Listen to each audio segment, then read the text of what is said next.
Okay, this is Orlando Wilson. What I want to talk about in this video briefly is considerations for self-defense.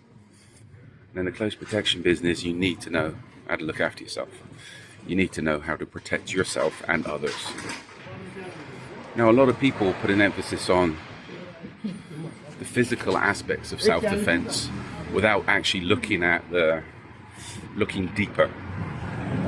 The first thing you need to sort out with any self-defense program is you need to understand the laws of the area you're in. What use of force laws are there? Can you carry weapons? Can you not carry weapons? Can you strike first? Etc, etc. So you need to work out the details of the laws in your area. What I suggest then, speak to a local cop and find out how the police word their statements. Why? Because if you're involved in a confrontation, what you say to the police that respond, if the police are called, most of the time means whether you're released, whether you're arrested, and whether you go to jail. When it goes up the ladder, the prosecutors will be looking at your statements. If you say anything wrong, if your statement doesn't look good, then you're going to get convicted, you're going to go to jail. A lot rides on your statements. So learn how to write a proper statement, and learn what to put in there and what not to put in there. That should be, if you're involved in the close protection business, you should know that anyway. It's basics. Anybody can get into trouble, but it's your job to get out of trouble and stay out of trouble. Not just for you, but your team and also your clients. Okay, now moving on to self-defense skills. You need to work out what type of environments you're going to be working in. If you're working in third world areas, etc., high risk, then maybe the emphasis wants to be on how to end the situation as quickly as possible. Knock the person out and get the hell out of there. Get to the nearest airport. If you're dealing with 5-star in Western Europe,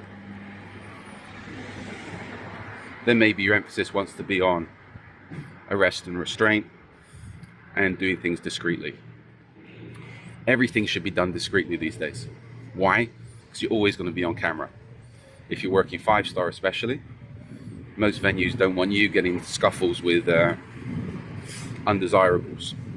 And I've done plenty of 5-star events where people get too drunk, too drugged, and there's issues.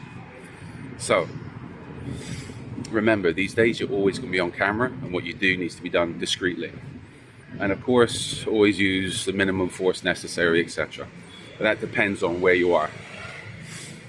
You need to understand, in addition to your self-defense skills, how to de-escalate situations.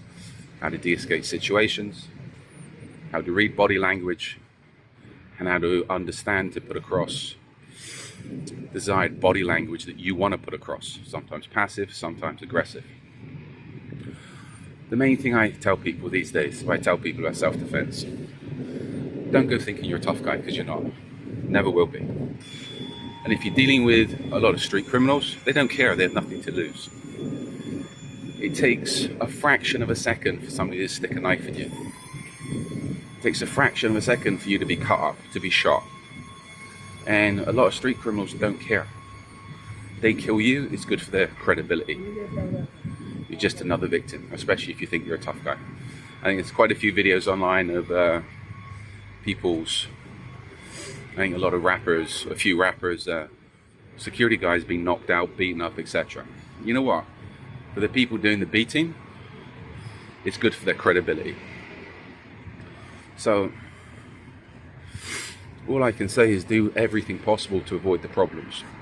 And before you think about just doing some martial arts training, etc., work out the laws in the area you'll be working in. Make sure you know how to give a police statement. So if things do go bad, you know how to get out of trouble. And then again, keep it real. There's a lot more to self-defense than just punching people. But in the long term, if you're serious about the close protection business, the best way to learn self-defense is to go out and be punched and get punched. Well, be punched and punch other people, etc. So these are the type of skills you're not going to learn from. You're not going to learn from reading books, watching videos, and doing Udemy courses. You cannot learn self-defense on Udemy, watching videos and just copying techniques. So I've got an array of videos online at the moment, reference close protection, personal security, etc. And we're throwing up more. I've also got 3 books online on Amazon specifically to do with close protection, and a lot more books on other aspects of the security business. If you're connected with me on social media, feel free to reach out, feel free to connect. If you've got any relevant questions, feel free to pass them on. Feel free to drop me a line. And I say relevant questions. In the meantime, there's a lot more to self-defense than just hitting and being hit. So do your homework, do your planning, do your preparation, and before you go and potentially get involved in a hostile situation, understand the laws, understand how to word statements, and understand how to get out of trouble, because getting into trouble is very easy. I talk from personal experience. So stay safe, be good, stay out of trouble.